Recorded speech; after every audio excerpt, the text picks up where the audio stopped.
Hello and welcome to another video from the Fantasy Legion, another one in the player profile series. I've got Sean with me again. How are you, Sean? It's great to be back. Yeah, very good.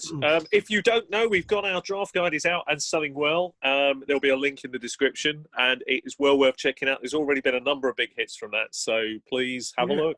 It's just a great way to support the channel if you want to. Anyway, enough of that. Into the video. This is a request from one of the viewers to do a Tony Pollard profile.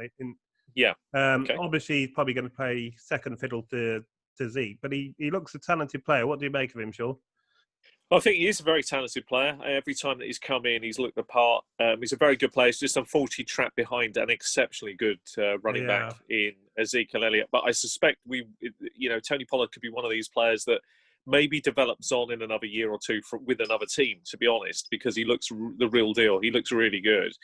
The problem is the obvious question is for fantasy, how relevant is he going to be? Well, normally I would say there might be more relevancy given the year we're experiencing and the year the NFL is going to experience. But Ezekiel Elliott has already been tested for COVID. He's already kind of had it. So therefore, by definition, he's already had the antibodies, got the antibodies, and is in a very strong place. There's no confirmed double cases or any of this sort of stuff. So he looks immune.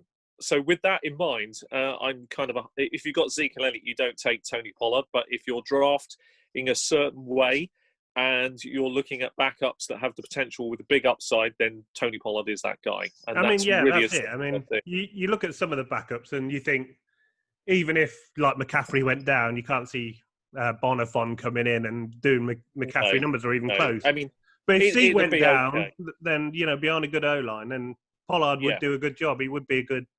The thing with Zeke is, I don't think he's ever missed a game through injury since he came into the league. He hasn't. Plenty off-field stuff, but nothing for injury. No, he's very durable.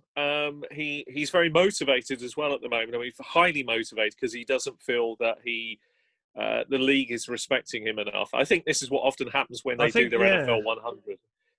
They point out as RB11 in some. I actually like that because for me personally, I have actually, funny enough, I've actually drafted at 3 and I've ended up with Zeke this year, and I didn't bother about Tony Pollard, not because I don't like the guy, I really do, but it's just I had different needs. But I think Zeke is very hungry. Literally, obviously that's his thing. He likes to be fed. And I think he's going to feast. And I think Dallas is in a great spot. You've got 3 wide receivers who I really love for this year. You've got a situation where the team can put up 5,000 yards in air offense. What's not to like? It's very capable. That allows a great running game. So I see no problem.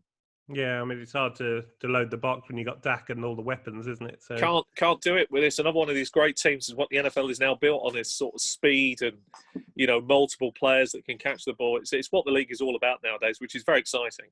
It's an interesting point that you said about handcuffs, because that's an interesting debate, really, and maybe that's one for a different video. But I think if you're going to go for like the perfect storm, the perfect season, then you pick somebody else's handcuffs, not your own. Because absolutely, yeah, absolutely. If your player goes down, it's part of fantasy, really. We all have bad luck, but COVID could play a part which you never see coming. If someone else's player goes down and you've got the backup, then it could be a perfect storm for your season. That's when you can really put a good team together.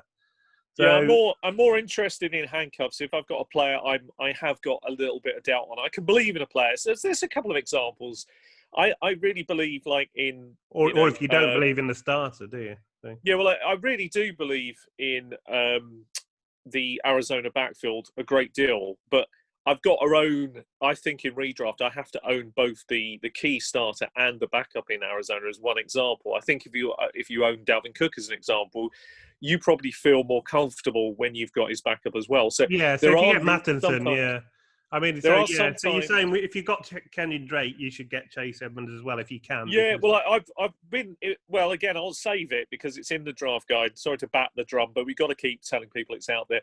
I'm a great believer in that it's worth having the 2. And the reason this is normally I'm very confident on a player, but we don't have a full body of work with the Arizona backfield to confidently say, yes, this guy absolutely can take us 16 games. Well, he's never done it. He's never done it, has he? To cover the risk, I like to own the pair.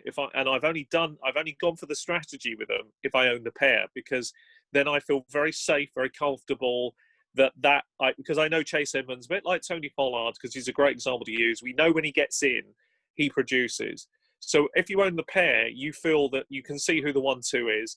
You feel very safe, because if the first guy lets you down, you've got the backup, and that's a nice little thing you can do. But when you're talking about these top players, and Ezekiel Elliott is in that guard, there isn't really much point in owning the backup yourself, as Al says. I do agree. Unless you're getting him really cheap, and then what's not to like? I mean, he is a talented player, and he did super guy. He did produce in some of the games, because he had some big sort of plays when he did get in on the pitch. So he really looked the part. I mean, super impressive, and that O-line is excellent. So, and any player you think that can come in and perform if called upon, they're worth a stash on your bench, especially in deeper leagues. Really, I suppose. But no further proof was no need to further proof the point than this. We had a 16-man draft. I won't go into the details, but what I will say is this. In the first 3 rounds, we saw 34 running backs being taken in a 16-man draft, just to give you some idea. So our running back crush is real, right? Now, many drafts won't have that problem. Okay, that's fine if you're not in those kind of leagues. That's okay.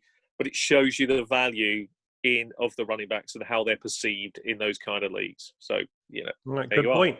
Okay, if you've enjoyed the video, it's a thumbs up for Tony Pollard, but maybe not the situation. If you've enjoyed the video, give us a thumbs up.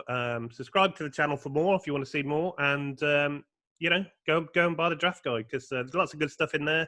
And, if you can't afford it, don't worry about it. We just appreciate you being here. So thanks very much for watching. And we'll see you on the next one.